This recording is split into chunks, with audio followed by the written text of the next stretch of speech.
This podcast is part of the Michigan Sports and Entertainment Podcast Network. Go to michigansportsandentertainment.com for more great podcasts. You know who I can do without? I can do without the people in the video store. Which ones? All of them. This is Massive Late Fee with Mike and Mark.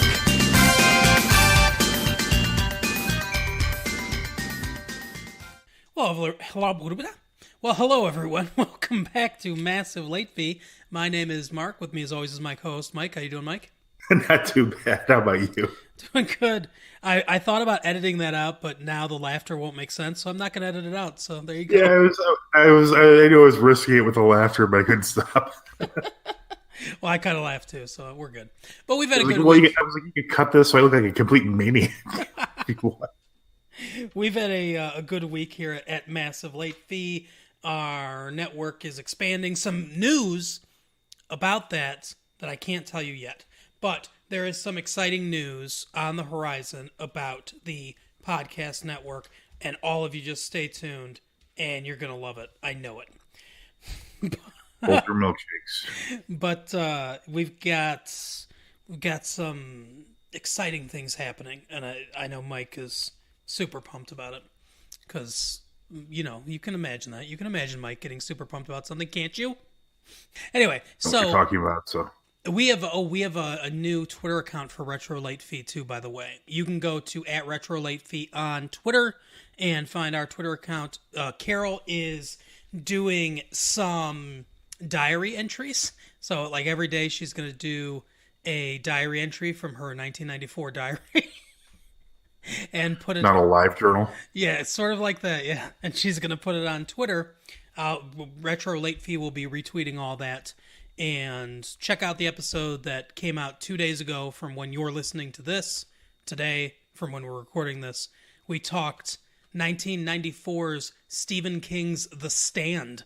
Do you remember that movie, Mike? Yeah, I thought it was earlier than that even. I didn't realize it was only 94. Yeah, I remember it being better than it was when we watched it for 6 hours in a row. Why did you watch it for 6 hours in a row? Because we're sadists. Why? You watched it like 3 times back to back, or possibly 4? No, it was a miniseries, so it aired over 4 nights. The Stand. You know, I'm thinking of what the hell am I thinking of? Stand By Me is what I'm thinking of. Oh yeah, that was earlier. I think that was. I'm like, why would you? 6? Yeah, I'm like, why the hell would you watch that many times? We just really love the Stand. It's we were imitating the Hollywood producers and his wife. Watching Uncle Buck for 4 times in a row. So we watched Stand By Me 4 times in a row. I was going to say, I think watching The Stand all the way through is worse than watching Stand By Me 4 times in a row. Oh, for sure. I mean, I don't like watching the same thing over and over, but I'd much rather see Stand By Me than this. Oh my God, The Stand is not good. Not at all. I mean, not even remotely. I mean, first of all, you got that dumbass Norwegian fuck playing the deaf mute. Exactly. Bill. Or not the deaf mute. So. Yeah, it's his friend's the deaf mute. I forget his name. The big tall guy who can only spell Moon. Yeah, that's right. So you know it's gonna be shit just to begin with if he's in it. I mean, have you seen a movie with that guy's in it? Like, oh yeah, this is gonna be good. Exactly. Well, he was in a Hardee's commercial. Big Hardy. Yeah, those Scandinavians. He still gets Christmas cards from Craig T. Nelson. I'll bet he does. He was a pallbearer at Jerry Van Dyke's funeral. Oh, wow. Yeah, that's right. Probably. I don't know if he actually was. I would imagine. Well, yeah, I would imagine he was. The coffin was probably tilted a little since he's so much taller than everyone else. Right. News today. So I guess we will start with Bill Murray is going to, I know your favorite, is going to be in a new film that they've had a trailer for called The Dead Don't Die, which I know he was in Zombieland. Is this the sequel to Zombieland? Because I thought they were doing a sequel to it. They are doing a sequel to Zombieland that he's not going to be in. This is something completely different. And it's a zombie apocalypse in a small town movie. it seems a lot like Zombieland, which he I was was in. thinking the other day that there's not enough zombie movies. Yeah, exactly. Why isn't there more zombie-related media? Right? The cast they got for this, I don't know how, but they got Bill Murray, so, I know you don't like him that much, but they got Adam Driver from the Star Wars movies, Chloe Sevigny, I think that's how she spells her, or pronounces her Close name. enough. Sevigny? I don't know. I know who you're talking about. And then Tilda Swinton, Steve Buscemi, Danny Glover, Caleb Landry Jones, Rosie Perez, Iggy Pop, Sarah Driver, RZA, whoever that is. Is that the RZA from the Wu-Tang Clan? How dare you? Is that how he spells his name? Yeah. RZA. Selena. I have a dark secret involved with that. There's another guy in the group called the Jizza. GZA is how he spells his name. Okay. My boss at work, she also likes the Wu-Tang Clan, but she thinks his name is pronounced Gizza. I just don't have the heart to correct her. She's just like, tell me about what a big fan he is. I'm like, that's not even how you pronounce his name. I think you've only read that name. That's like my friend Mark. That's like I've heard RZA, but I've never read his name. Like, I've heard the RZA and the Jizza from the Wu-Tang Clan, although I am not an enormous Wu-Tang Clan fan or anything, obviously. But I've never... They're coming in town at the end of the month, in case you want to go. I'll go with you. I've never seen his name written, though. No, you won't. But that's sort of like my friend that claimed that he was a huge fan of the band INXS. Why would anyone claim that? I think it's funny. Because who would lie about that? I think it's if funny. If you told me that, I wouldn't say, like, fuck you, you are. Yeah. I think it's funny, one, that he thought In Excess was something to brag about. And two, that he thought the band was INXS. Yeah, that's kind of a bad combo. So Selena Gomez is also in this, as is Carol Kane, Austin Butler, Luca Sabat, and Tom Waits. Tom Waits is still alive. He was in that Coen Brothers movie. You remember Last Ballad of Buster Scruggs? Yeah, that's right. I still don't quite know who he is. He was the one that was the gold miner. He was looking for. No, I mean, I know who he played. I know he's like a musician, but I know nothing about him. I hear his name, but I couldn't tell you one song he did. I think the thing I know him most for is that he was the inspiration for Heath Ledger's portrayal of the Joker. Yeah, I don't understand that. Wait, are you sure it's him, or was it Nick Cave? No, it was Tom Waits, I think. Oh, The Voice. Isn't it The Voice? Yeah. Maybe. Yeah, there's some interview that he did where he sounds a little unhinged, probably because he was on drugs, and allegedly. And that's Heath Ledger saw that interview and he said, "Oh, that's kind of the voice and the manner, that I want to do." Oh, I see. Yeah, I don't know. This Tom Waits is like one of those people who I'm like, I don't understand how they're able to be full time like a celebrity. Like, I mean, I don't, he's been in like a sprinkling of movies from what I could tell, and I know like I said, I know he's a musician, but clearly not like a super popular pop musician. So I mean, right? So how does he, as you were once asked, how does he survive? Yeah, my dad asked that of Ben. Oh, shout out to Ben, who somehow survived after getting fired. God, my dad set him up for that. I'll tell that story real quick because I think that's a funny story. That's a pretty good story, yeah. My friend Ben came into town for my wedding, the unsuccessful one. And I had told my dad... I feel that you should have said the first one instead of the unsuccessful. That's true. Because there's some ambiguity to that. And so... I told my dad before that my friend Ben had been laid off, and that's part of why he was able to come into town for the wedding. And he knew all this. He had all this information in his head. So when he met Ben for the first time at the wedding, he shook his hand. He said, "Hey, how you doing?" And he said, "Oh, I'm doing good." And he says, "What do you do out there for work in Vegas?" This is the second question. After, how are you doing? And he said, "What do you mean?" It was just burning. He had to just get it out. He said, Well, actually, sir, I just got laid off, and my dad just looked at him disgustedly and said, "How do you survive?" I know that as soon as there was a twinkle in his eye when I told him that Ben got laid off. I can see it from here. Yep. So I knew that he was just burning to ask that question. Oh. Okay. So, Yeah, he's one of those how do they survive actors. I mean, I don't understand. I mean, maybe he's more famous than I'm aware of. Maybe he's wealthy from some other source. I think he had some hits in the 70s, maybe, but I'm not really familiar what he sings or what he sang either, so I don't know. I think, I don't know who, like, maybe Scarlett Johansson or someone who's like that, like some Piper Paraboo, is that correct? Blake Lively, like, I don't really know who these people are. Mm-hmm. But so one of them did like a whole album of like covers of Tom Waits songs. I just, like I say, I've never heard a Tom Waits song, and I have no burning desire to do so. I'm like a question for Ben. I don't have any urgency to this. Right. Another thing that I have no urgency for to see is Clown-nado. What? The trailer. I already know what this is about.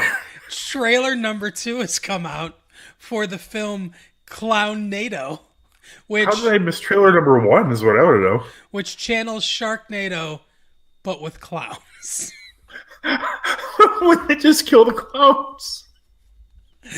I think I'm going to take back my previous statement. I kind of want to see it.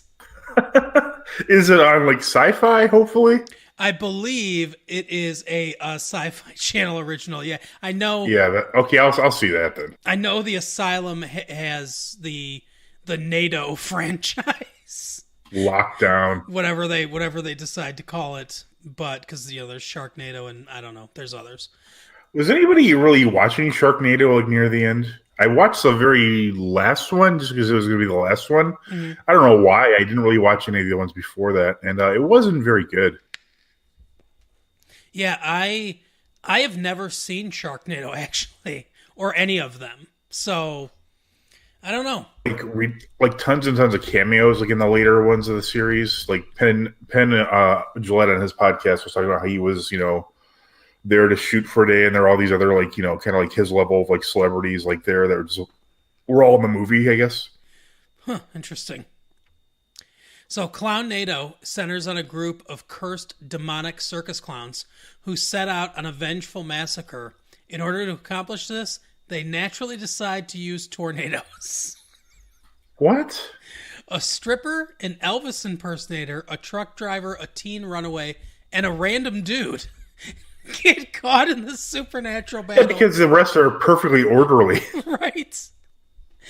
Get caught in the supernatural battle between Femme Fatale and the boss clown from hell. Okay. It stars... Is anyone of note in it? It stars Linnea Quigley. Oh, you're making that up. No, it does. I assume she plays the stripper? Or one of the clowns? Maybe, yeah. It could be. She could be the head boss clown. She's probably Femme Fatale. No one else that I've ever heard of is in it. Eileen Dietz. I'm surprised we've heard of Linnea Quigley. Right. That was just a random chance at that. Yeah, we're gonna have to watch this trailer and see. Maybe we'll if it's on, because I can't see if it's on. Oh, it is on Sci-Fi, I believe. Yeah, yes. What else would it be on? Yeah, it's on Sci-Fi. I don't know when. They don't have a release date yet, but when it comes on Sci-Fi, maybe we'll review it for the podcast. Wouldn't it be great when they try and release it in the summer, and then every other fucking week there's gonna be like a major tornado, so they can't release it out of sympathy for the victim.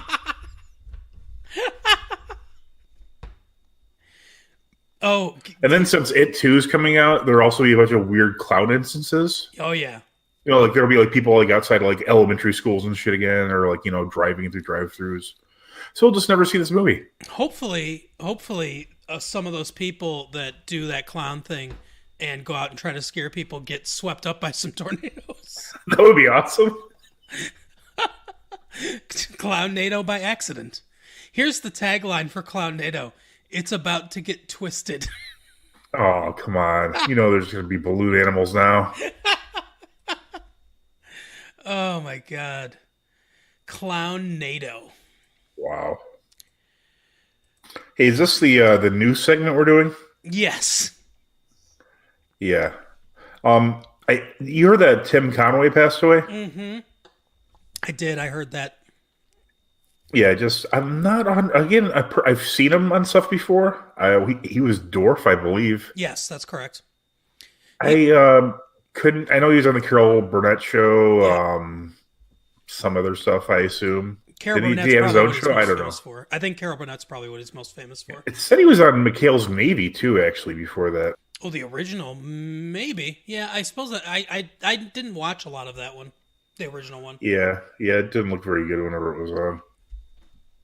But yeah. So, like I said, I'm not a huge. I mean, obviously, a lot of people are grieving him. I just barely know who he is. Him. I understand how he survives because he was in a lot of shows not anymore, years and years ago. But yeah.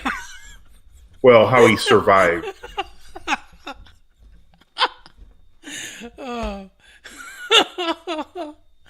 Oh yeah. He was. I think he probably made a lot of money from the Carol Burnett show during the and they during the had 70s. decent residuals and shit back then. So And that Dorf stuff, I'm sure, for whatever reason, was really popular. Yeah, I don't understand why, but there are quite a few of those Dorf things. I have not. I've only seen like a couple episodes of the Carol Burnett show, so it's not like I was a huge Tim Conway fan or anything like that. But obviously, it's sad his passing because it's sad when anyone dies. But almost anyone, not when Hitler died. I think we have to bring up Hitler every podcast at some point. I noticed you didn't say Stalin though. No, Stalin. It was sad when Stalin died because of all the murders that he did. Yeah, I love. I think was it Norm that was talking about all the people that Stalin killed, and as opposed to how many people Hitler killed. Well, he jokes about that with Adam Egget. He claims that Egget always brings up Stalin because there always is a person that does that. Yeah, definitely. And they're absolutely correct, but I think Hitler just had the better marketing plan. Exactly. Those swastikas, that's branding. That's right. Oh, speaking of branding, the last bit of news that I have is that M. Night Shyamalan is working on a new sci-fi film. It's going to be a sci-fi. He has not done. We both liked Glass, and I believe we both like Unbreakable as well. Yep. But Glass did not get great reviews. And shockingly, your wife likes The Happening, which I was blown away by when you released that little nugget of.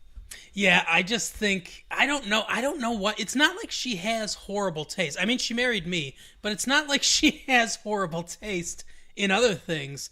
But there's just something about that movie that she likes. I don't understand it. It's definitely a fascinating movie. I'll give you that. But he has not done super well with sci-fi films in the past. After Earth, I think he did that last Airbender movie. I don't know if that would be considered sci-fi. Probably more I didn't even fantasy. see the first.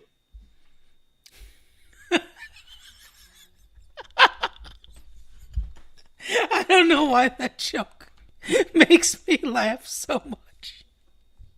I think it's just the casual way that you dropped in. I didn't see the first one. So, of course, I didn't see the last Airbender. God, that cracks me up when you do that shit. To be fair, I don't think anybody saw the last Airbender. No, I agree. But, so, I'm not sure what the movie's going to be about because there's no plot synopsis or anything, but he's working on outlining it. He's outlining a new fun sci-fi bent. A fun film with a sci-fi bent. Made Glass and then retired. Yeah. Glass was really good. I liked Glass. That'd be a good one to go out on. I finally concluded what I started with. This is a return to form. I financed it myself, so I'm super wealthy now off this, so I'm done. Bye. Yeah, and it got really bad reviews, apparently, Glass. I don't know. I mean, I don't know. Those are people who saw the previous movies or have any sense whatsoever. Yeah, we don't. We normally don't agree with critics anyway, which is part of the reason why we do this show, so that people can hear real opinions from people that actually matter. Middle-aged white men.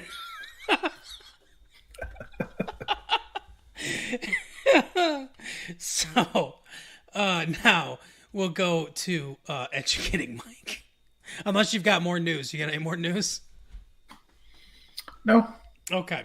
So it's funny because people that you don't understand how they survive or why they're famous plays into educating Mike. I feel there's a new segment in there somewhere. How do they survive? Yeah. Yeah, we might be able to make a segment out of that. Like Tom Waits is like, if I went to like the grocery store and he was like, behind the counter, I'd be like, oh hey. Yes. I would be like, you can't, you have to work. Yeah, exactly.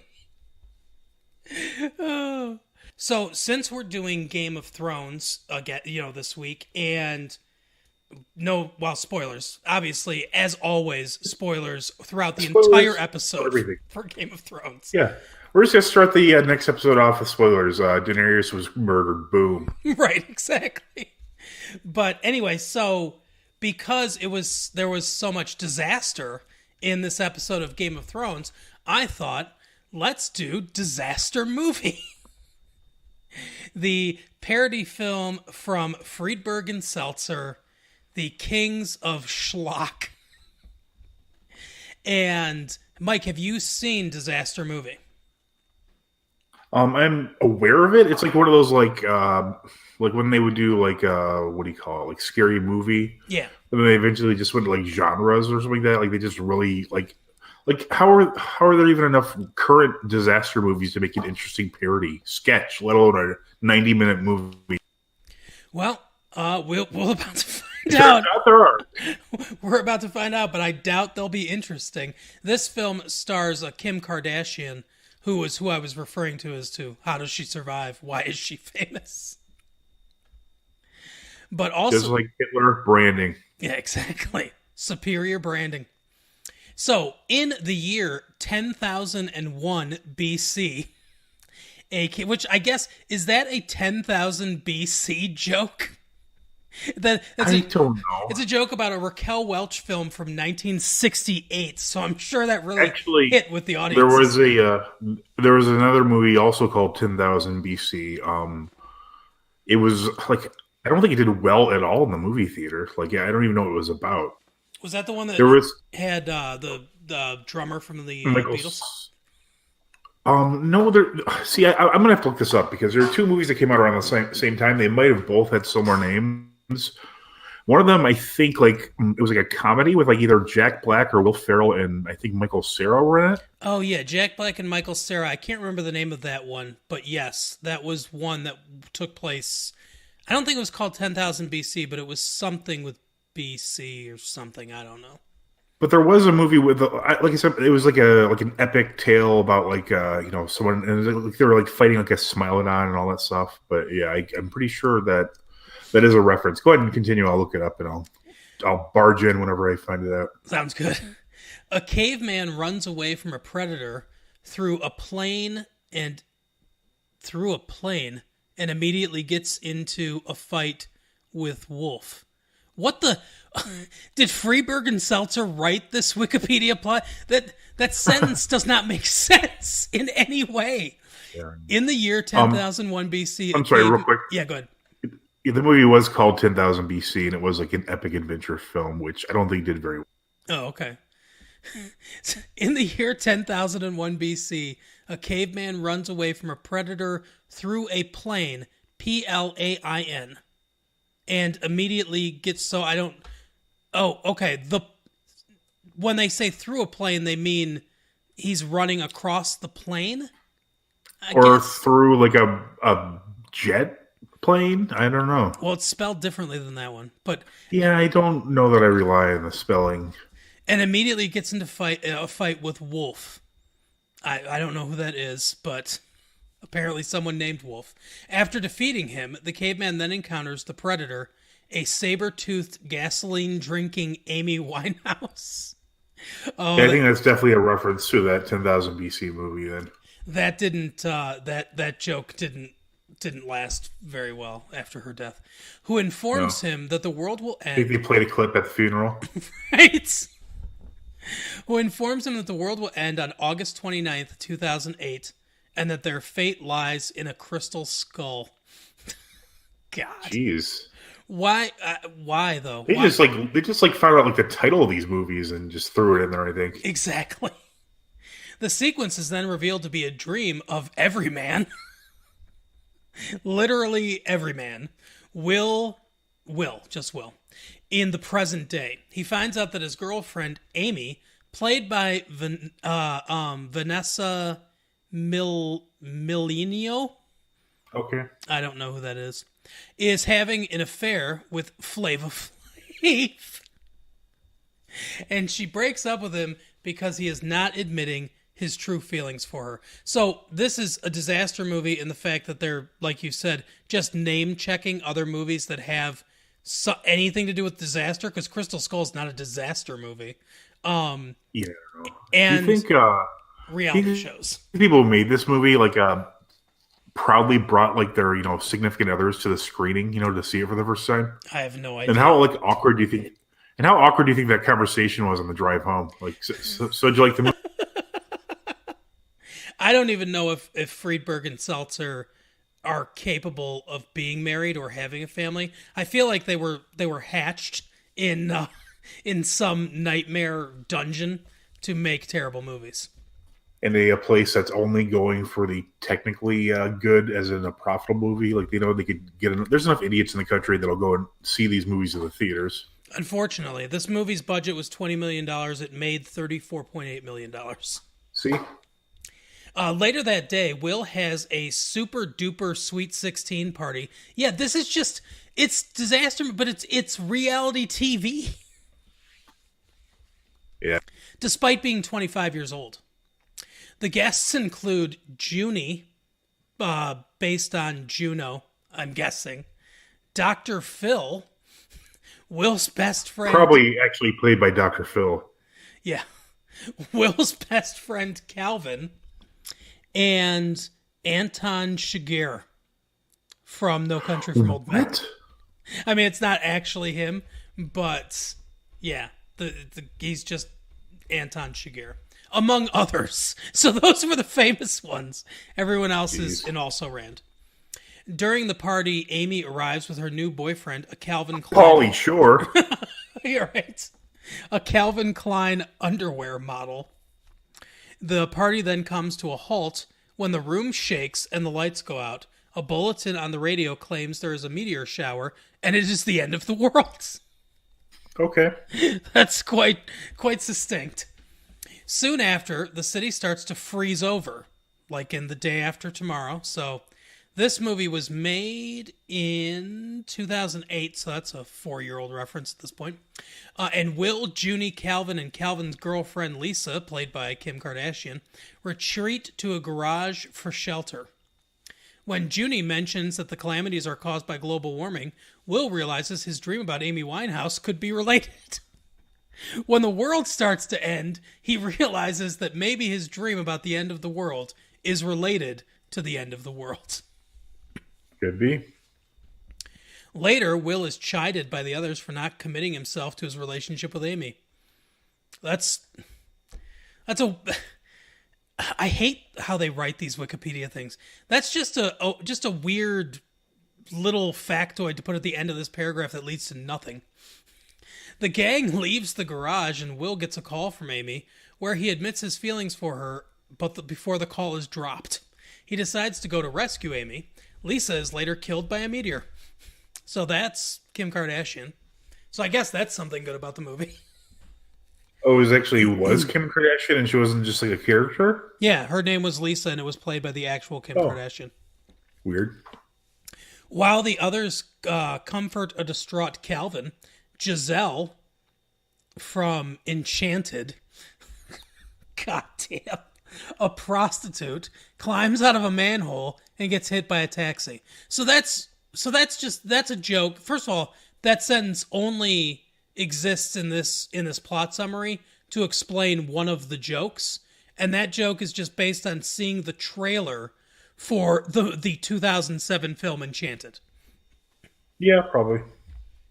Calvin catches her, and they immediately fall in love with each other. Giselle's pimp, Prince Edwin, challenges Calvin to a dance fight for her love.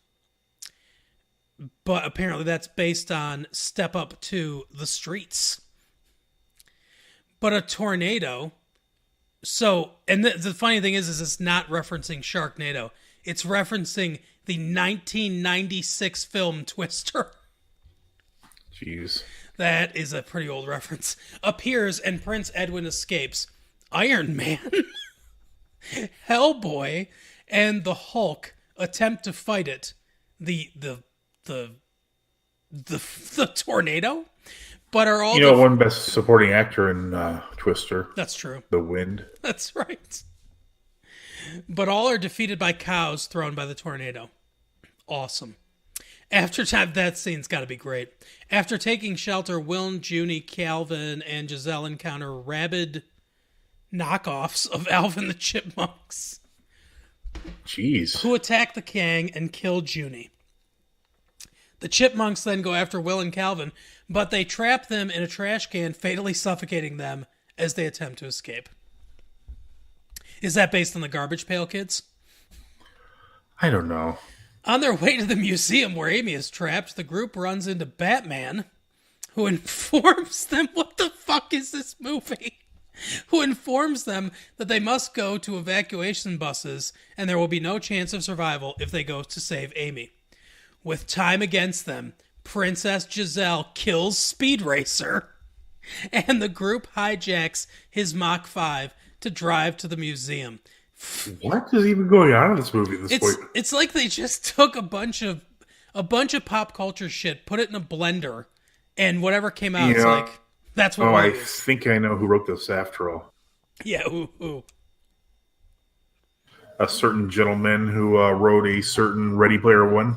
Yeah, that's right. What is his name? I can't think of his name off the top of my head now. But yeah, that dude. I don't know. References. At the museum, they save Amy, who reveals that the crystal skull is the only thing that can stop the end of the world. We already knew that. Calvin and the princess then find that the museum doors are closed and all of the artifacts have come alive. Just like in Night at the Museum. Including Po from Kung Fu Panda, who fights Calvin but is defeated. When Calvin makes out with the princess, Calvin accidentally pulls her wig and discovers she is actually a transvestite.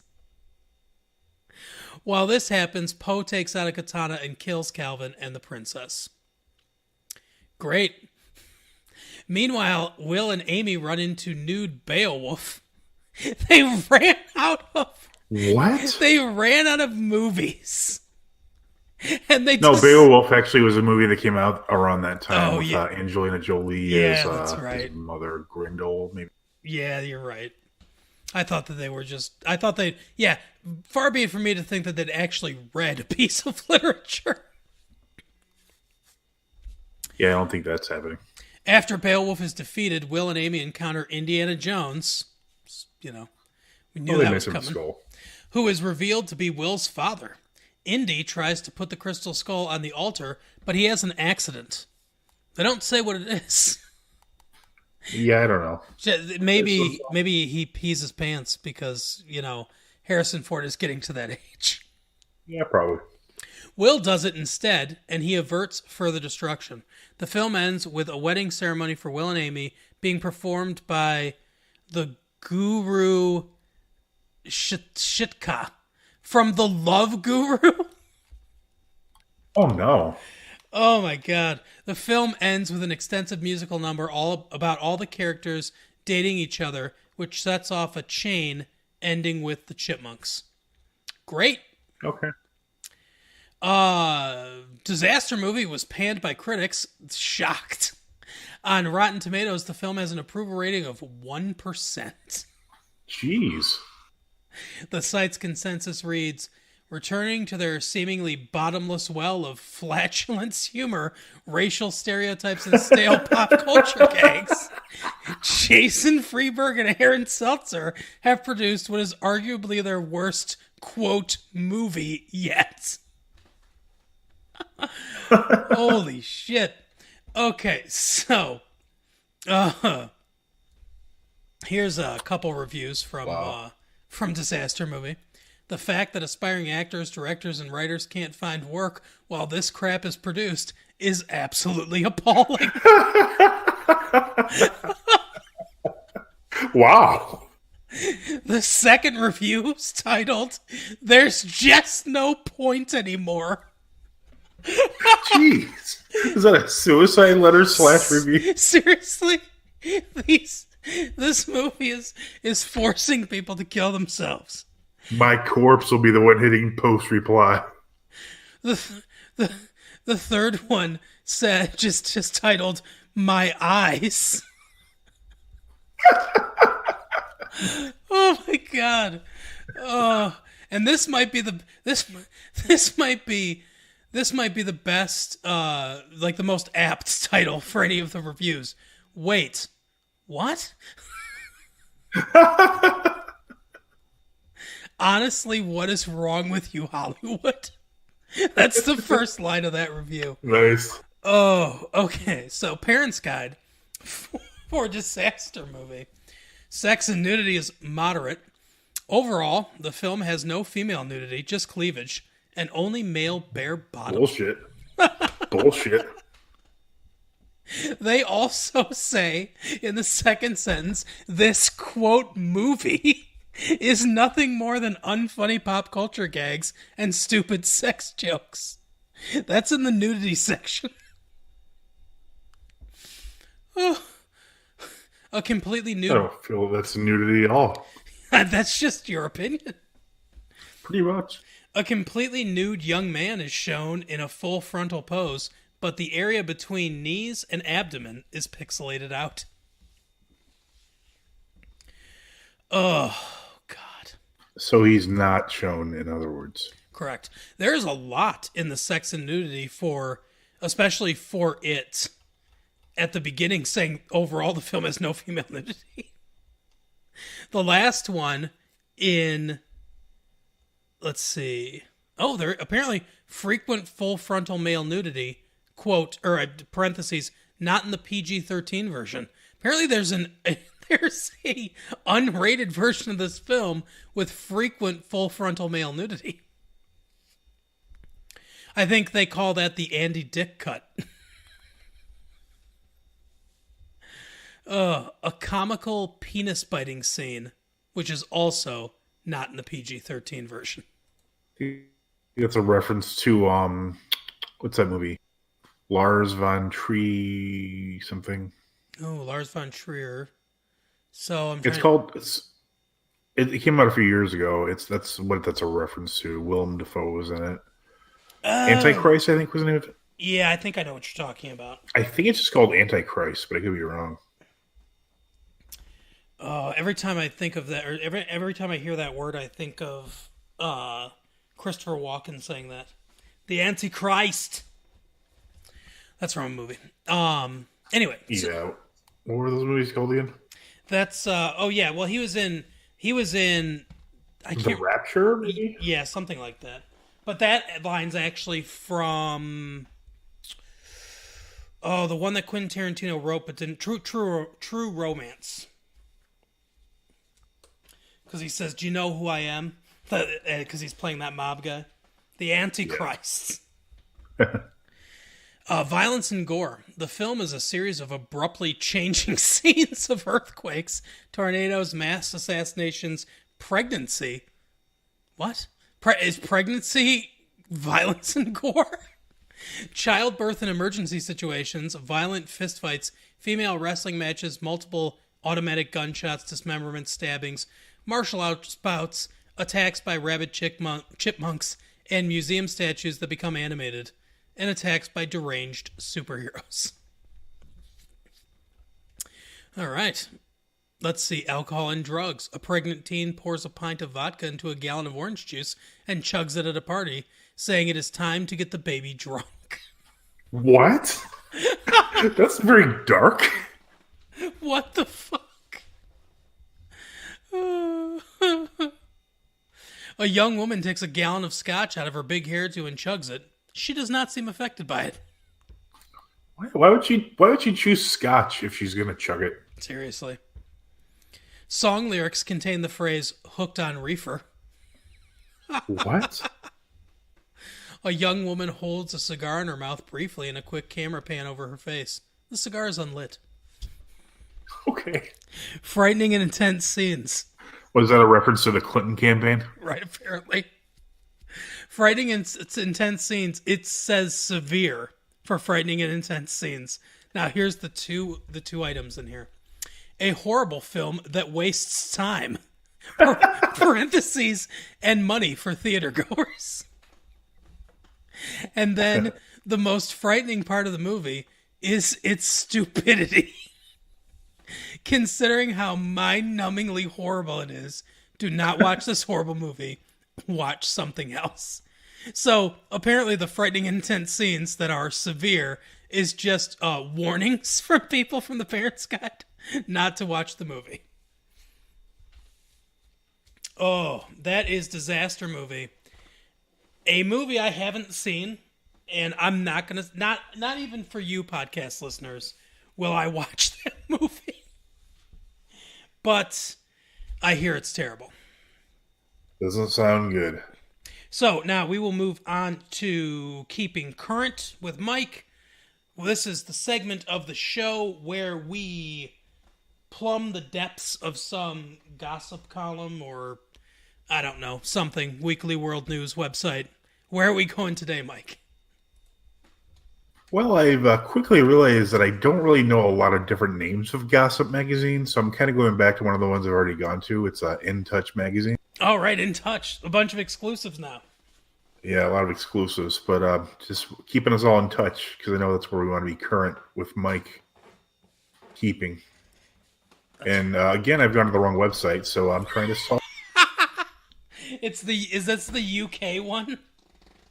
Or is this a different one? This is it's In Touch mag or something like that. I don't know. I don't know. It's some kind of business. It seems like it's like a, I don't know. It's like a manufacturing company or something. Interesting. In Touch Manufacturing. We're in touch with what you need. All right, straight from the headlines. All right. Debunking the act. Gypsy Rose Blanche. Wait, what? Gypsy Rose Blanche what? Yeah, cut off my screen. Hold on, I have to move something. It's okay. Gypsy Rose Blanchard's family tells the true story of episode 2. See, I know what that is about. That's kind of like a kind of famous like true crime type thing where this girl, like her mother, like basically told everybody she was years younger and was very sick. Are you familiar with this? No, I have never heard. I don't know what Gypsy. What is it, Gypsy? Yeah, that was a girl. That was a girl's or a woman's name, Gypsy Blanchard. Like it was like a kind of like a. I think it's like the Van Munchausen kind of thing, where like the mother like basically treats the daughter as if she's sick, like even with medicines and stuff. Gotcha. And I think like the girl got like a boyfriend, maybe not. I'm not sure about that, but I'm pretty sure she killed the mother. But it looks like it's like a movie about that. And I think I heard there was going to be a movie about this. Oh, it looks like it's on Hulu, and I think it's a series because this is episode 2. Okay, so the murder of D.D. Blanchard. That's what comes up.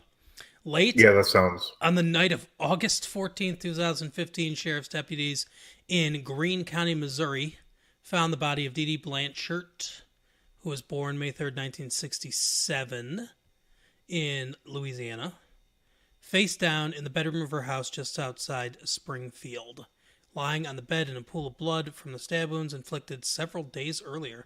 There was no sign of her daughter, Gypsy, who, according to Blanchard, suffered from leukemia, asthma, muscular dystrophy, holy shit, along with several other chronic conditions, and had the mental capacity of a 7-year-old due to brain damage she had suffered as a result of her premature birth. After reading troubling Facebook posts early in the evening, concerned neighbors notified the police, reporting that Dee Dee may have fallen victim to foul play and that Gypsy Rose, whose wheelchair and medications were still in the house, may have been abducted. So, let's see, the following day they found her in Wisconsin from Missouri, damn. Gee, that's a drive. Where she had traveled with her boyfriend, Nicholas Godejohn, whom she'd met online. Let's see. When investigators announced that she was actually an adult and suffered from none of the physical and mental health issues her mother had claimed, public outrage over the possible abduction of a severely disabled girl gave way to shock and some sympathy for Gypsy Rose.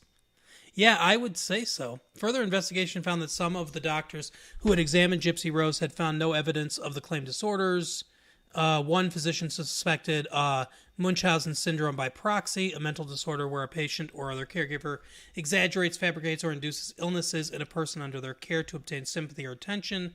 Dee Dee had changed her name slightly after her family, who suspected she had poisoned her stepmother, confronted her about how she treated Gypsy Rose. Nonetheless, many people accepted her situation as true, and the two benefited from the efforts of charities such as Habitat for Humanity, Ronald McDonald House, and the Make-A-Wish Foundation.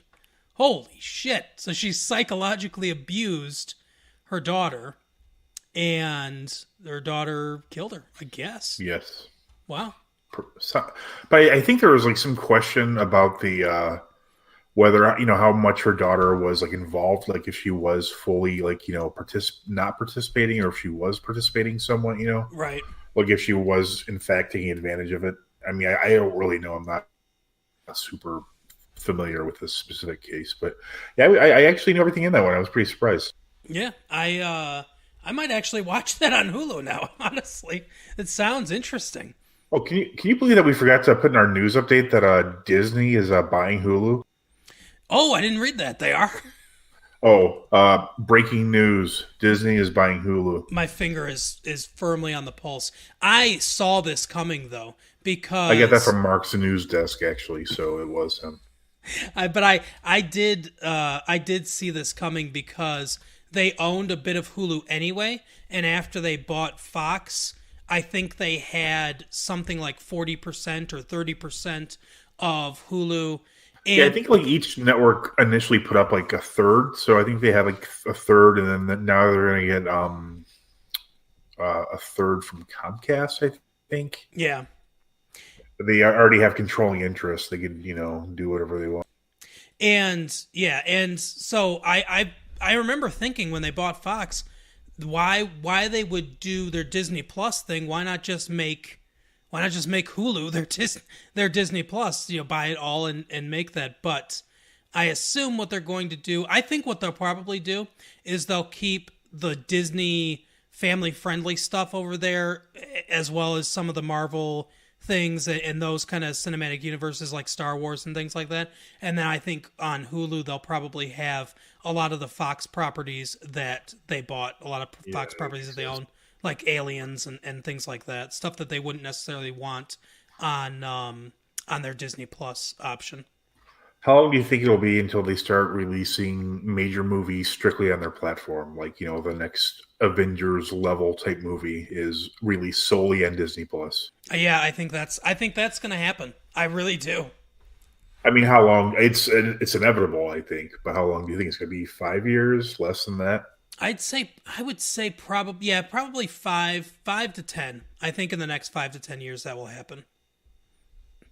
That'd be nuts. And it's basically better than a movie because everyone pays, say, it's $10 a month. If they just get a 1 month to watch that movie, yep, you'll retain some of those people. Absolutely, for sure. Yeah, I think that's the way they go. And like you said, it might be a little earlier depending on how many people get the Disney Plus service. If not as many as they want start signing up right away, then I think they might. I think they're going to start steering people towards it, obviously. Like they'll have right. Easter eggs or extra scenes on them at first. Like, oh, did you miss this post-credit scene of Fantastic Four? Well, here it is on Disney. Yep, exactly. or maybe they'll release like a smaller character, the one that they don't have as much, tied to, like on that, like I'm not super familiar with Howard the like Duck. Maybe Falcon. The Falcon movie will be on Disney Plus. Howard the Duck's the one that comes to mind because there's a lot of hardcore Howard the Duck fans out there. I don't know why are they fans of the comic or something? Because the movie's not good. Yeah, the movie's terrible, but no, they're fans of the comic and they want a comic accurate Howard the Duck movie. That's what a lot of people are calling for, and they think that Disney can make it now that they have the MCU. So that's one that comes to mind. I also think they're going to be doing a... the ideas in the movie Howard the Duck weren't bad. It was just the execution and especially the costume was very bad. Yep, absolutely. Oh, Howard the Duck. It's just animate that if they're going to do it, because why would you even use prosthetics or anything for that? It's just dumb. Yeah, I agree. Oh, so what's the next thing with In Touch? Now that we derailed into some more movie news. Say cheese. That's a hashtag, by the way. Kate Gosselin throws a braces off party for son Joel. See his new smile. Kate Gosselin. So yeah, I'm familiar with it. That's like the lady who has like 8 kids, maybe. I think so. Plus yeah, 8. Yeah. It's like John and Kate plus 8, right? Yeah, they have like 2 twin girls, and then they have like sextuplets. Is that what they call it when there's? Yeah, it's a little weird. I think it's like they have 3 boys and 3. Because my wife used to watch the show all the time, and like I had to watch it too, because I just happened to be around. Yeah, I know who this. This lady's like not dating, or she's not married to that guy anymore. I guess her son had braces, and then his smile is new after them. That seems kind of ridiculous. I mean, a party like a braces off party, is that really necessary? I don't think so. I mean, it's like a medical procedure. I mean, it's not like it's like a major one. I mean, right. I know they have like, it's like, I guess if you learn how to walk again, that's like cause for celebration, I would say. Mm-hmm. Like if you were like, if I would be paralyzed, like, hey, look, I'm walking. Like, okay, we'll throw this guy a party, but you get your braces off and you get a party for that? Right. Okay. You got your appendix taken out. Let's throw you a party. Speaking of how do they survive? Here's a good subject. How the hell does this? I mean, did she make that much money off that TV show, or is she still have a TV show? I don't know. Is it like Kate plus 8 now? Are you familiar with this at all, Mark? I've never watched it, but I think she did. Oh, you know what?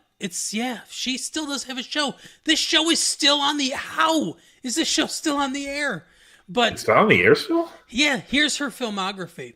Surviving Sextuplets and Twins, which was a 1-hour special in 2005. Then in 2006, Sextuplets and Twins 1 year later.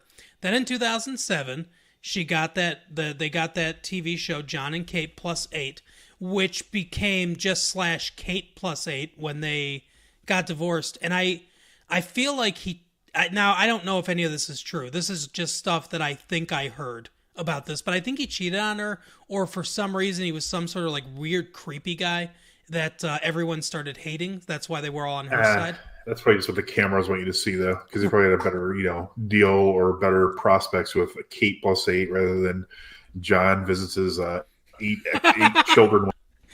John plus a lot of alimony. Well, kids, I was only able to get a 1-bedroom. But they said the filmography for this says 2007 to present. So wow, 12 years on this shit. I guess that's how she can. That's how she survives. Yeah. Apparently, she was also on Say Yes to the Dress, Dancing with the Stars, Celebrity Wife Swap. Oh, that's weird. I wonder who she swapped with. Kate plus 8 Sextuplets Turn 10, which was a 2-hour special. And The Apprentice. Wow. Don't know. Okay. All right. She was on Celebrity Wife Swap when let's see when they got divorced. She got divorced in 2009. So shortly after the show started. So is she remarried? Who is she? I doubt it. I don't know though. Let's see. It does not look like she's remarried. I mean, who would marry a woman with 8 children? Yeah, no kidding. Would you just cross the country during the fucking Dust Bowl? Oh my god. So I don't know what she was. For all our attempting to listeners swallow. out there with 8 children that are single mothers, I apologize. Right. And for all you Dust Bowl survivors, we apologize too. Well, you're probably dead. Oh, yeah. How do you survive? Well, you don't. Because the Dust Dust. Bowl was almost 100 years ago. Dust in the lungs. What else was In Touch talking about? All right. I don't really understand this one at all. Breaking Amish. I guess it's a TV show. Breaking Star Amish. Jeremiah. And the guy's name is hilarious. It's Jeremiah Raber. That's like such an Amish name. Well, this part's not so funny. He reveals how son is doing after terrifying ATV accident. Oh, God. I can't believe you laughed at that. Oh, yeah. That kind of tragedy in someone's life reminds me of that tragedy 9/11. Jeez. Now, don't laugh. Wow. It's too soon, I feel. Breaking Amish is an American reality television series on the TLC television network. So Yeah, I know the Amish. I assume it's just people getting out of the Amish lifestyle. I guess. And the fact that this guy has a backward hat on shows me that he's very much out of the Amish life. So, like, this guy doesn't look very old. But I mean, I assume Amish people like get pregnant at like 15 or something. Does that sound reasonable, or Sure. do they wait till they're 18? I don't know. What do they have to look forward to? They're just going to be a fucking farmer their entire life. Exactly. Might as well start fucking as soon as you can, huh? Apparently the series revolves around 5 young Anabaptist adults, 4 Amish and 1 Mennonite, who Do you move. think he's like an outcast to the rest of the group? Right? You ain't What real do you Amish. know? You were able to use the phone. They moved to New York City in order to experience a different life and decide whether to return to their communities or remain outside their communities and face potential ostracism by their family and friends. I'll tell you what, Jeremiah Raber must not have gone back to the community. I guess not. Earring in, and he's filming this with a cell phone, obviously. Oh, God. It says the cast members' move to New York City differs from Rumspringa, the rite of passage in which some 16-year-old Amish are allowed to experience the outside world and decide whether or not they wish to remain with their home communities. I don't know how. Were they not 16? I don't know how it differs from that. It sounds exactly like it. I don't know. I have a sweet movie idea, though. It's this makes no sense. It's called Rumspringa. Okay. It's about these Amish kids who have like the craziest night out ever. But it's crazy by their standards. Okay. So it's like, I held a woman's hand. It's like, but they just can't ever tell their family because it's like shameful, their behavior. It's like a Spring Break parody, but yeah, it's all understated stuff. Like, oh my God, I saw that girl's ankle. Yeah, so obviously the target market is also the Amish, which makes no sense. By the Amish, about the Amish, for the Amish. Coming to a barn raising near you. Moving pictures that you scream at. Or some might say graven images. That's right. Their don't see dolls how that have no makes sense. faces. Jeez, do they really not? Yeah, it's something about vanity. That's somehow more terrifying than dolls with faces. Yeah, I agree. I think if I was like going through Nebraska and I saw a corn cross on one side and a doll with no face on the other side, I go towards the corn.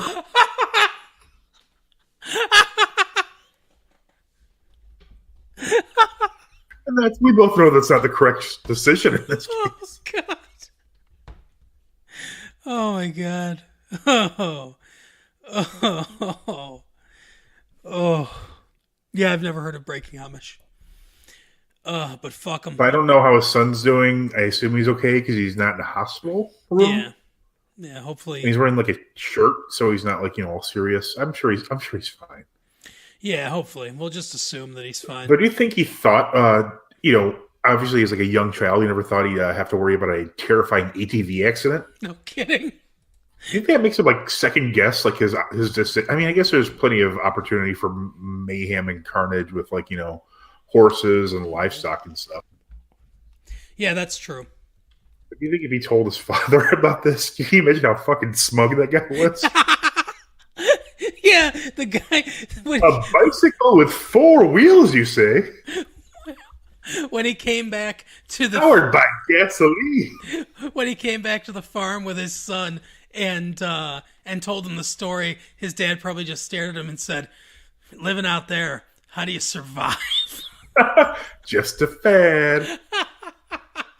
He's got so charged up, he went off and raised a barn by himself. He was just so happy. Oh God. Oh, anything else? And then he quickly goes, I'm glad he's okay, though. Yeah. Anything else from In Touch? Yeah, but I don't really care enough to read it. All right, that sounds good. That's usually what happens with this segment, is that we just get bored with it, and then we move on.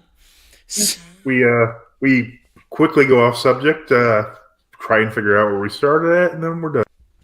So, now we will move on to our main topic of the day, and if you've been listening, and judging by the ratings, you haven't. No, I'm just joking. Jeez. No, we've been doing well. But that sounds legit. But if you've been listening, you know that we are talking Game of Thrones until Game of Thrones is over, so this week and next week.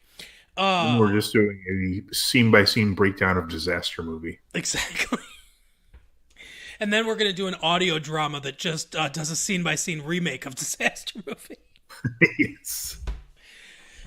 So, Mike, we see the battle of, I don't know what, King's Landing, I guess is what they're going to call it, the Battle of King's Landing. Yeah. Not more like the massacre of King's Landing. No kidding. So, we see another side of Daenerys in this episode, and we see another side of a lot of people in this episode, honestly. What did you think overall of the episode? Did you like it? Did you hate it? Were you ambivalent? Oh, I actually missed this one. Oh, you did? No.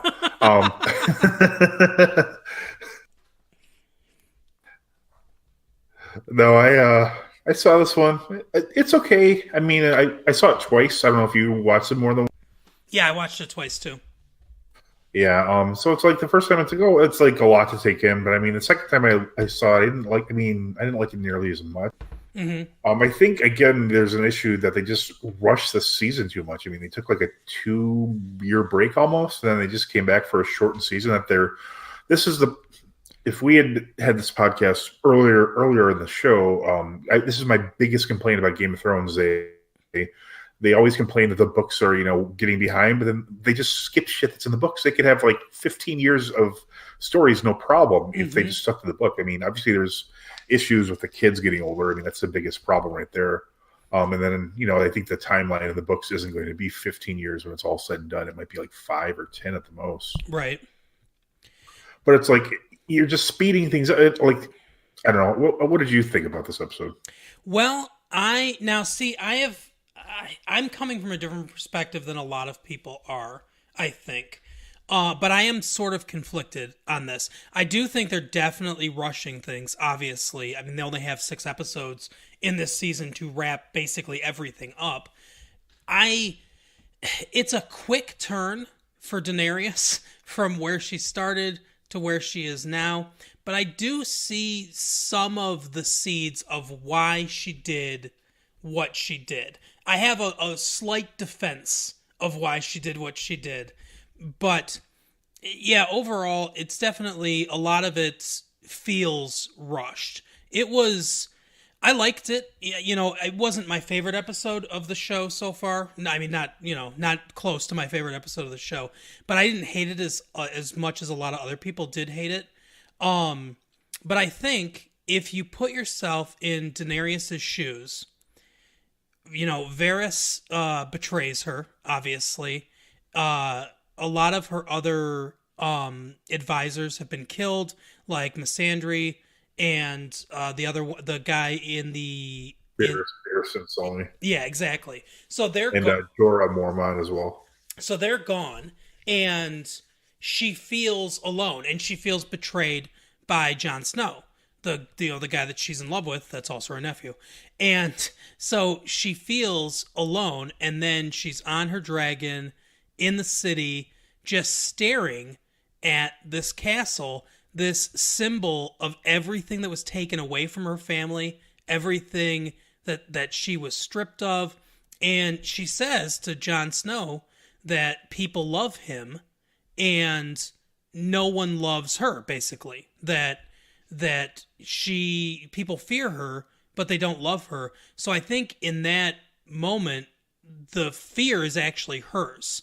That she's afraid, looking at this thing, if I defeat her, which, yeah, I'm pretty sure she was confident she was going to do, to defeat Cersei, that eventually someone would just come for her. Because she has no love, and she has no friends or people around her. So I think she did it as a spectacle. She did it as a warning for anyone else that ever thought about coming for her power. I don't think it's necessarily, I think it's not so much the Mad Queen theory necessarily. I think it's more thought out than that. I think it's more like she put more thought into it.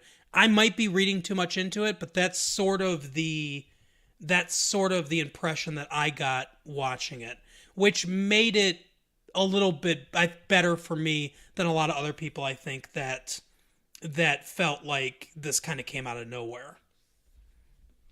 Yeah, see, I would disagree. I think basically throughout the series, people say that they spoke with George R. R. Martin, and he gave them like a general idea of where the show is going and how it's going to end. Which, if that's the case, I don't know why they would just be so suddenly making Daenerys be obviously like an insane person. Mm-hmm. But in the books, I think he does a better job of showing it, because whenever you read the books, and I honestly get it from the show too. Like whenever I see, she just never makes any good decisions, and she just doesn't trust any of her advisors. I mean, she has good reason for that, but like she always has like the worst decision, and like she's like, "Oh, I don't know what to do now that I've killed all these slavers, and now everyone wants to rebel against me." I mean, she just leaves and goes to a new town. I mean, she's a terrible ruler in the books, right? And in the show too, because she goes from place to place because she never figures out how to rule anything. I mean, that's what she wants to be, a good ruler, but clearly it doesn't agree with her because her dragons are. She's basically like average, enlisted type soldier who's been there for a couple of years. Like, oh wait, suddenly I can shoot nuclear weapons out of my fists. That's basically all she is. Right. Yeah, I definitely agree with that point of view, that she has struggled being a ruler. But yeah, obviously a lot of people had sympathy for her at the beginning, and then as it went along, and you can see her cruel streak throughout the entire series, I think. I mean, especially they were really pushing it last season with the Tarleys. Mm-hmm. Yeah, and when her brother gets that golden crown or whatever they call it, when they destroy his head. You almost said golden shower, didn't you? Yeah. But here you is zipping and zigzagging your. Ooh. That was actually in the parody Game of Moans. I bet it was. But anyway, so when that happens, I know that she's got she has plenty of reason to not like him and be fine seeing him dead, but she's so cold in that scene watching that horrifying thing. So yeah, she's definitely been cold throughout the entire series. Yeah, and she's quick to, deal death out, or to have other people, deal it out. I mean, I don't know. I never felt that I think they do a better job of showing how she's a poor leader in the books, because she like literally is like, running from city to city, and then she hops on a dragon's back and flies away, and that's when you pretty much last see her in the. Yeah, and I mean, how many terrible rulers of the United States have done the same thing? Just, when their terms up, just drops on a dragon and leave. Fuck this. Yeah, we've seen it all in our history books, so it definitely. No, one thing I love about this, and you pointed it out, and I don't know that it really occurred to me until you pointed it out, but once you did, it was like one of those magic eye puzzles. Once you pointed it out, I couldn't unsee it. There are lots of parallels to like the War of the Roses and things like that in here. With the Starks being the Yorks and the Lannisters being the Lancasters, and obviously the names even sound the same, but there's a lot of parallels here, and in this scene there's some parallels as well in this episode. But I guess we can start at the beginning. At the beginning, I'm trying to think exactly how it begins. What is I can't think of the The exact... beginning is when he calls out Oh yeah, Varys that's right. for And actually, I read something about this. I didn't notice this myself, but someone made a good point. He's talking to that little girl at the beginning about Daenerys and whether or not she's eating. Mm-hmm.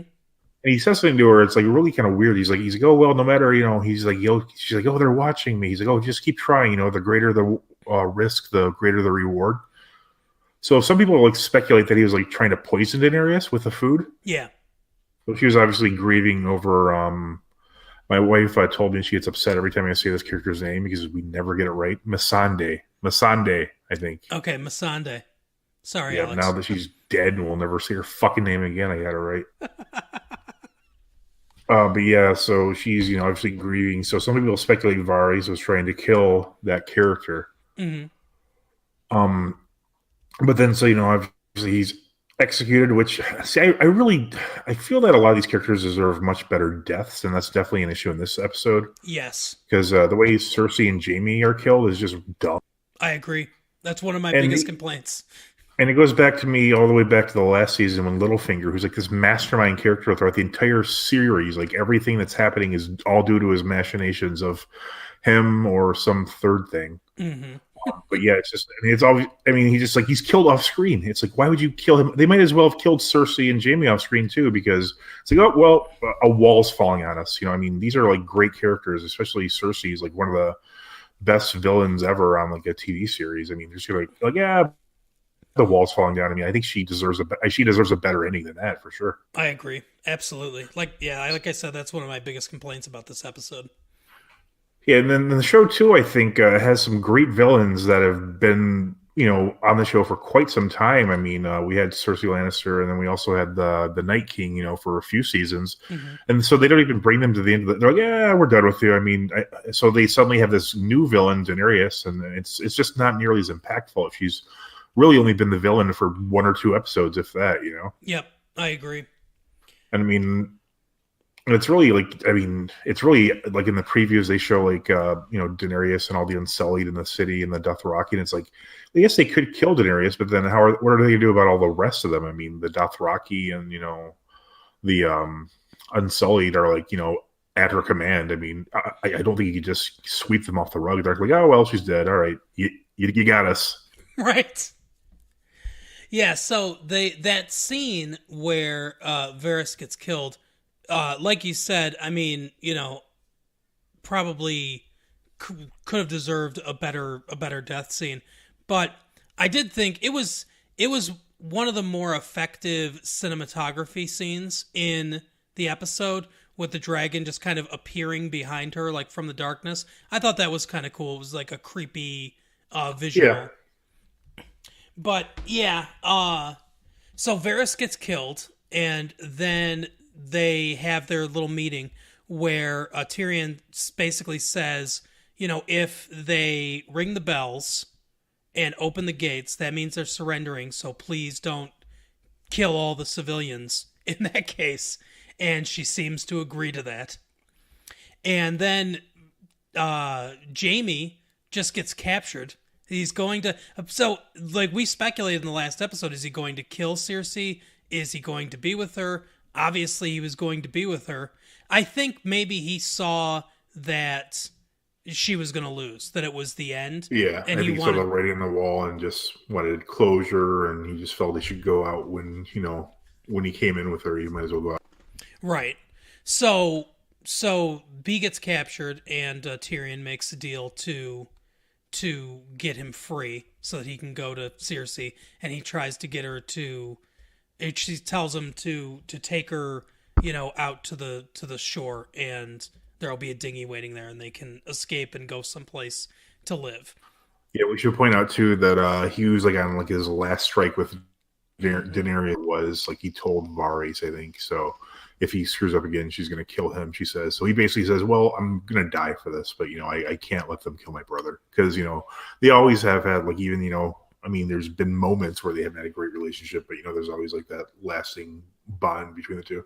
That was probably the best scene too, when Peter Dinklage is a fucking treasure in this show. When they're writing his character correctly, he absolutely nails it every single time.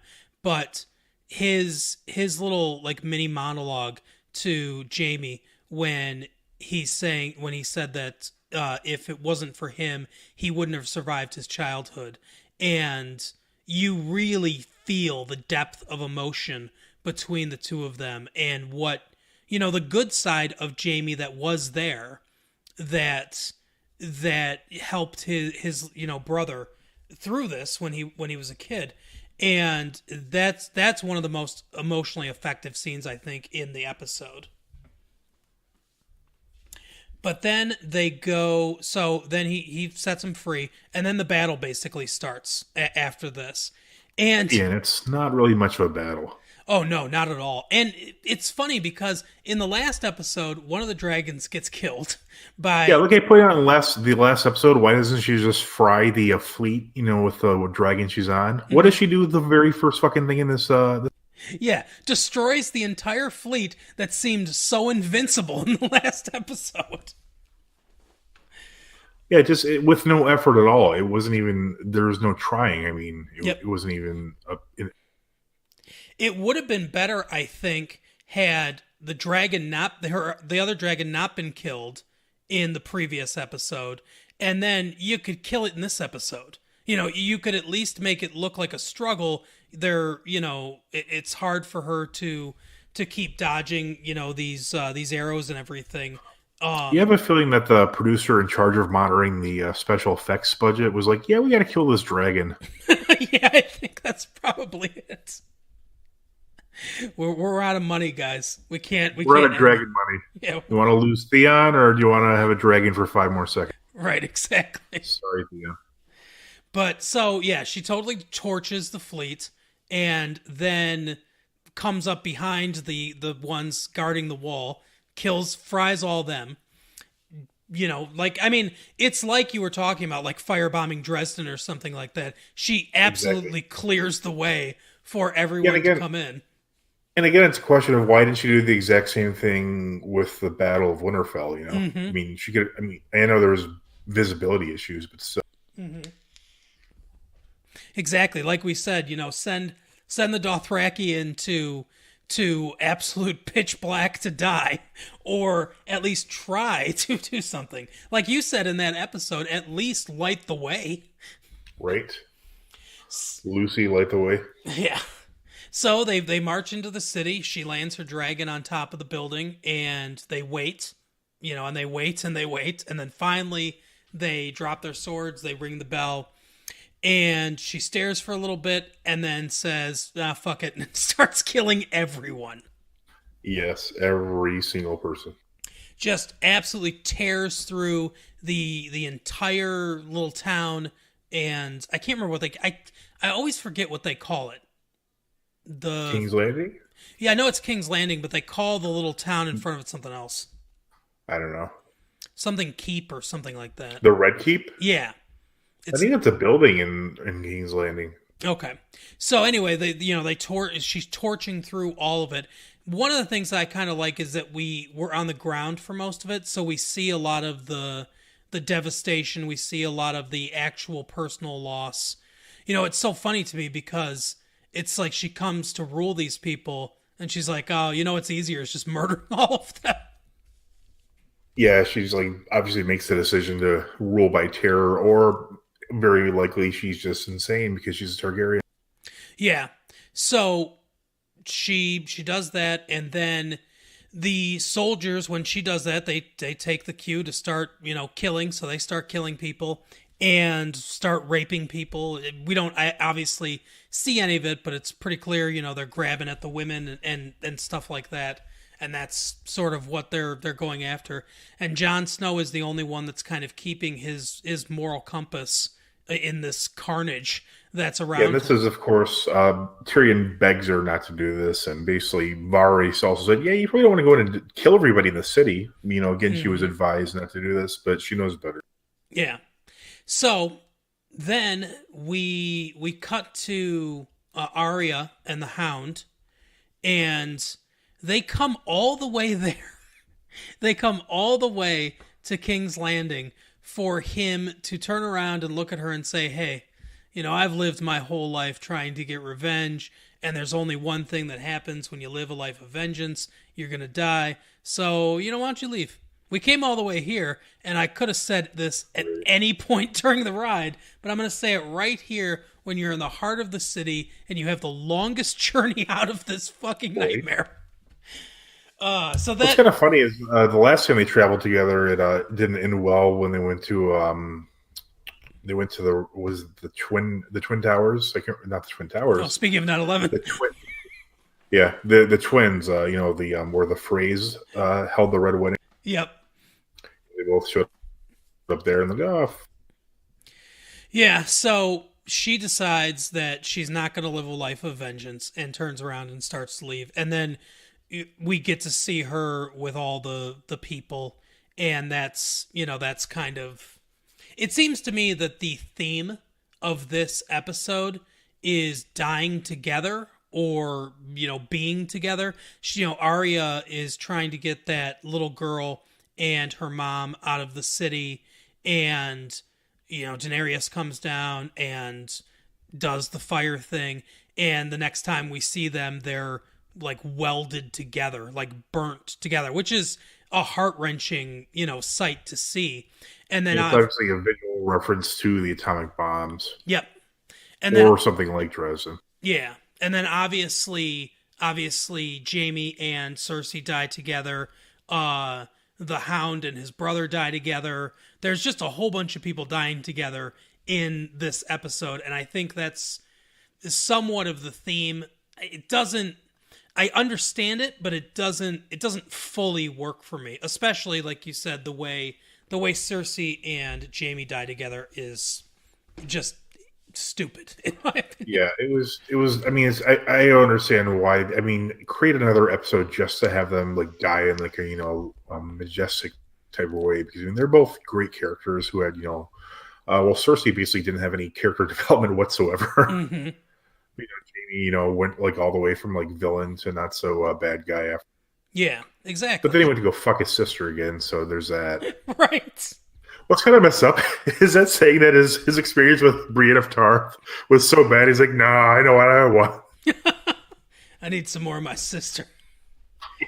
Oh God, yeah. Well, she was a virgin, so Like he was trying to get out of it. He's like, oh, it was just I'm sure other women are even better than my own sister. But he's like, yeah, no, I was wrong. She knows what I like. Oh God. Oh yeah, it's also sort of creepy. They come into the world together, come into each other, and then go out of the world together. It's so creepy. With their last child too. Yeah, exactly. And when she's that was just I would be very shocked if George R. R. Martin had the exact same death for the two characters. Oh, I agree. I don't think that's going to happen like that in the books either. But when she's like, "Oh, I want my baby to live," and all this stuff, I mean, I felt no sympathy for her. Like, I thought what Daenerys was doing obviously was a mistake and dumb, but at the same time, when they're trying to get our sympathy, when she's making that statement, my thought was, well, you kind of brought this on yourself, because you should have just realized she has this dragon. You're fucked. Unfortunately, you're just going to have to surrender. Yeah, but to be fair, the last time they saw the dragons, it took them 2 seconds to kill one of them. That is true. And then she forgot that her dragon could shoot fire. So they're like, oh, well, shit, we just got to shoot it and it'll die immediately. Yeah. So anyway, so I'm trying to think what happens next. So the Hound encounters his brother. Yeah. Gregor. Yeah, Gregor, yeah. The mountain. Who looks like Jason Voorhees when you take his mask off. He kind of does. And operates the same way, because he can get stabbed in the eye through the brain and be fine. Yeah, he's okay. But which kind of makes me think. Oh, I'm sorry. I don't want to spoil your part. Go ahead. No, go ahead. I mean, they basically fight, and then they get both. I never understand how it works. How both people simultaneously fall at the same time. Yeah. How does that work? Like, unless you jump together, that doesn't make any sense. Yeah, I don't get it either. Yeah, but so they both fall into fire, and it's like, but I mean, would that even kill the mountain though? He might still be walking around out there, as far as I know. Yeah, seriously. I mean, he was stabbed through the head, stabbed through the stomach, stabbed in the neck, and was totally fine. I don't know exactly why fire would destroy him. I Or get, even like a fall from that height. yeah, I get the symbolism that, he's terrified of fire, and so he kills his brother and himself in the fire that he's so afraid of, the thing that, destroyed their relationship in the first place, basically. So I get the symbolism of that, but at the same time, it was bloody and everything, but I don't know that it was necessarily as epic of a death Yeah, I as felt was required. that fight was just really kind of underwhelming. Like it wasn't like, oh man, and I mean, if I ever think about that fight again, I'm not going to remember it as like one of the great. I mean, it wasn't anything on the level of like the Mountain versus the Red Viper or anything like that. Right. But Exactly. there's a lot going on in the episode, which again is another argument to maybe stretch it out a couple more episodes for the season. Yeah, because you could have had the Hound and the Mountain, fighting to the death as the major set piece climax of its own episode.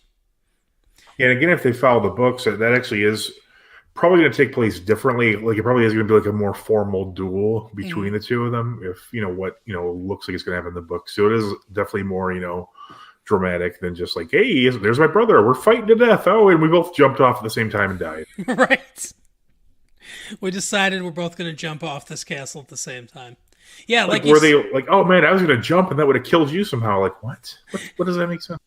Like you said, that was probably just a bait and switch by the Mountain, because he's like, well, I know I'm going to survive this fall in this fire, so Right. you're done.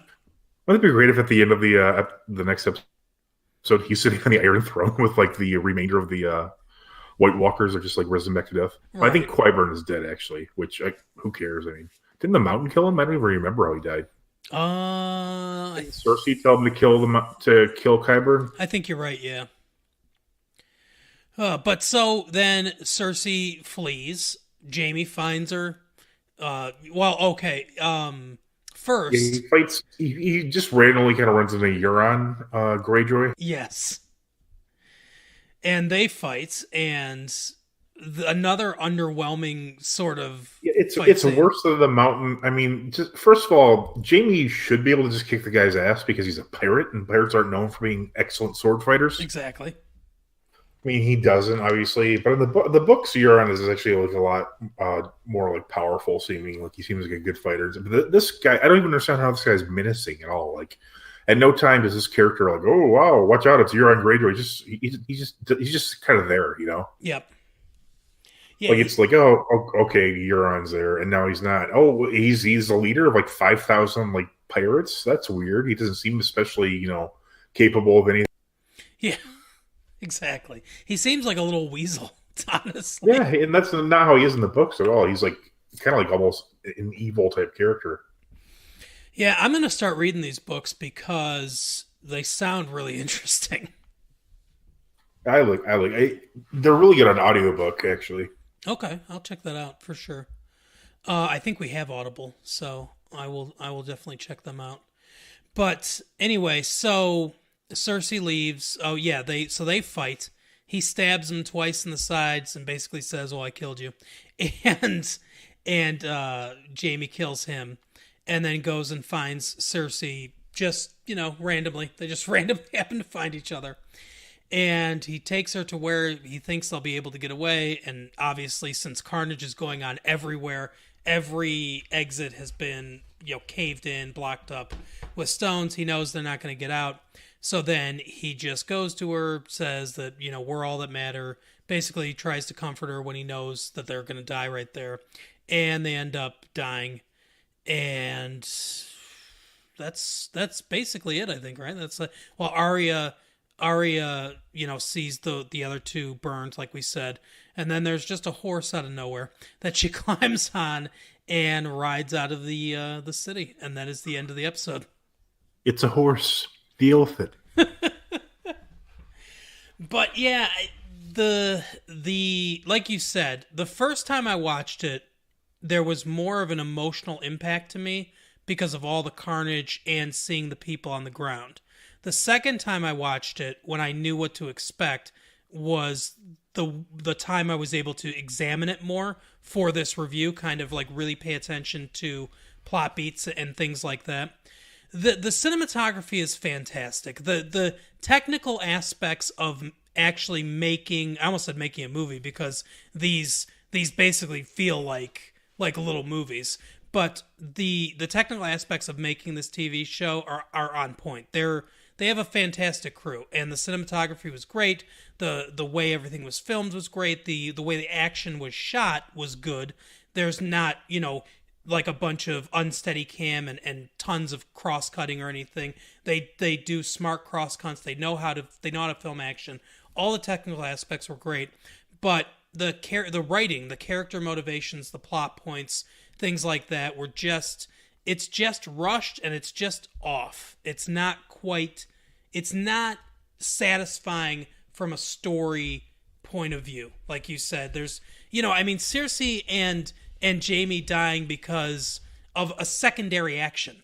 Because, it's... And it just ignores, like, the prophecy and all that shit they had, for, like, seasons that they forgot about. Exactly. Like, yeah, Daenerys causes it, because of what she's doing with the dragon up there. But... Yeah, what I thought was weird was Daenerys multiple times was flying directly towards Cersei, and she could see her, but she didn't fire on her at that point.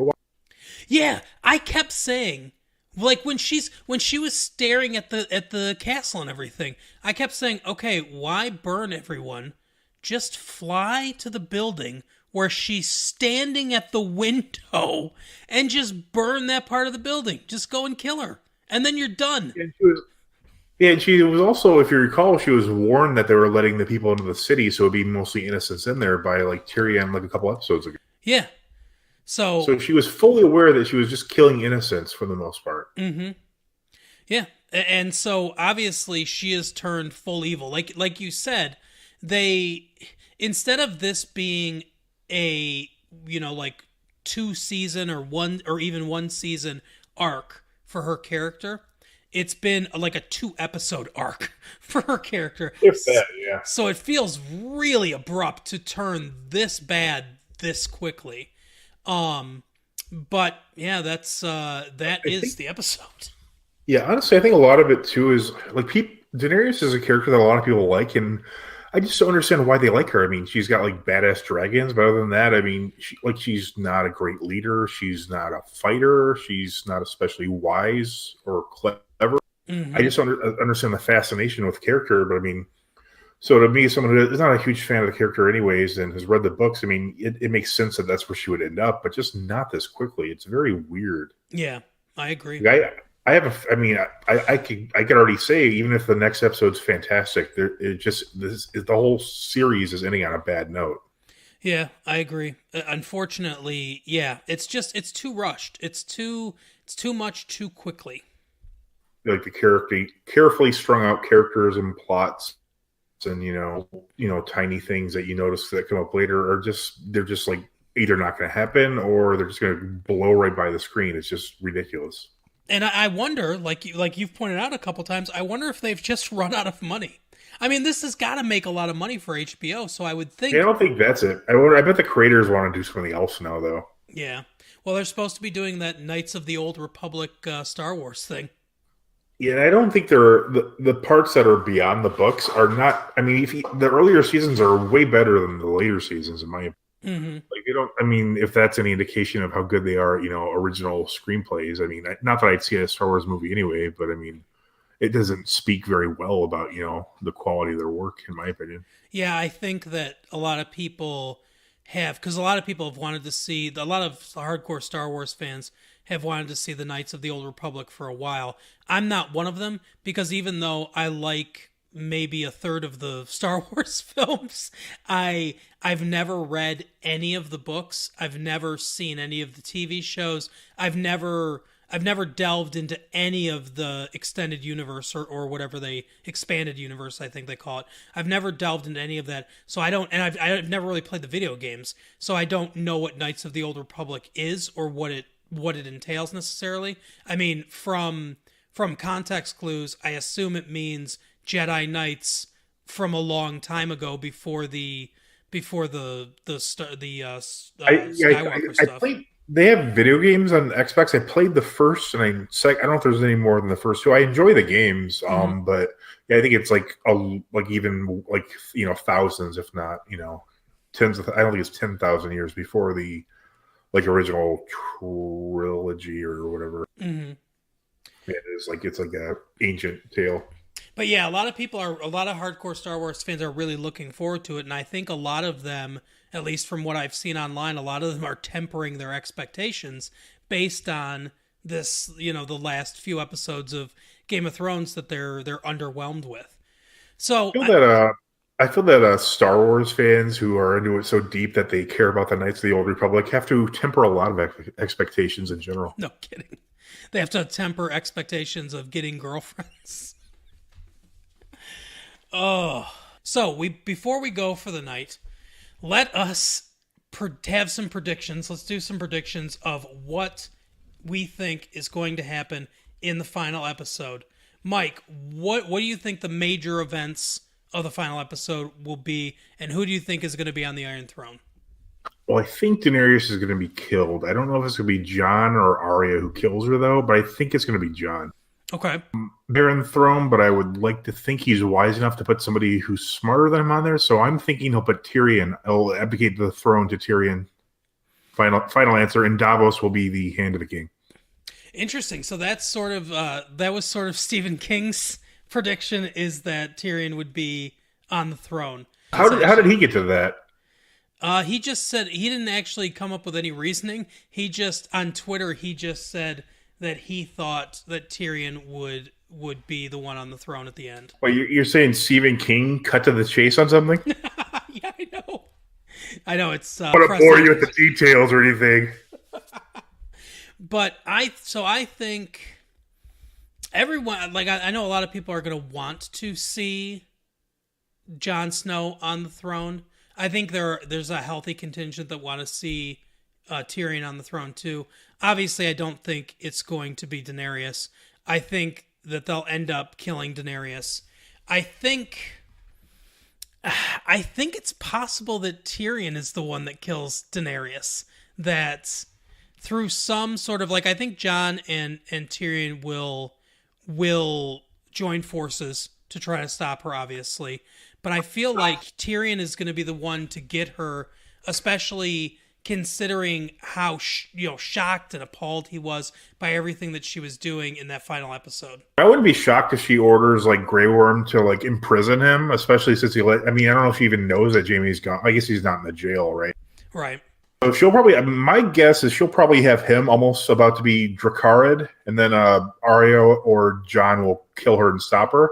But I think Jon would be able to stop the dragon because I don't know if he can ride Drogon. I mean, he rode the other Drogo, I think. Yeah, Ivan Drago. The only good Swede out there, and he's a Russian. Exactly. But yeah, I think I think those predictions are probably. I think the way you predicted is probably how it's going to go, and I think Jon was probably going to be the one.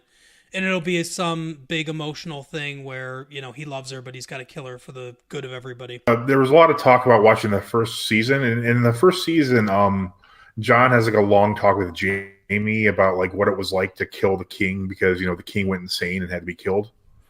And also in the first season, Jon has a scene with Tyrion where he's basically Tyrion's telling him, the right way to live life. You want to sharpen your mind with books, He knows Tyrion's just a pretty bright guy in general. I mean, he's obviously a master strategic, thinker at the Battle of the Blackwater and all that stuff. But Jon's not really a bad leader either. I just don't think his character really is, that would be great for the character, I don't think. Yeah, I think that Jon is probably just going to retire. Jon doesn't seem like he really enjoys battling or leading people into battle. I think the happy ending for him is just going to be to retire. Yeah, though then again, it is called A Song of Ice and Fire, so he is a product of Lyanna Stark and Rhaegar Targaryen, which is ice and fire. So the entire thing could just be a tale about how Jon becomes the king. Yep, that is definitely true. I think it's going to be one of those two, obviously. So we will see what happens in the final episode. So anyway, that is our episode for tonight. And we will see you next week. As always, you can find us on MySpace. We want you to be in our top... We're on the computer. We want you to be in our top 8. What were you saying?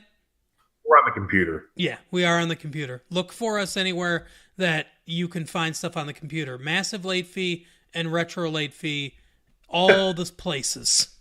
They just realized that we're telling people to listen to something they already know how to get? Yeah, exactly. What? Well, no, we want them to interact with us on Twitter. We want them to tweet at us, "Hey, loved the episode. Why don't you do this?" Or go fuck yourself or something like that. Yeah. Well, so that do makes that. sense, I guess. Hashtag We're not hard go to find. fuck yourselves. Hashtag Twitter. go fuck yourself. There you go. So yeah, and tell a friend, tell many friends about the shows, and I don't know, go to Patreon and give us $1 if you want to. So we Hashtag fuck Sweden. Exactly. So we will see you next week. Have a good night. Bye. See you next time.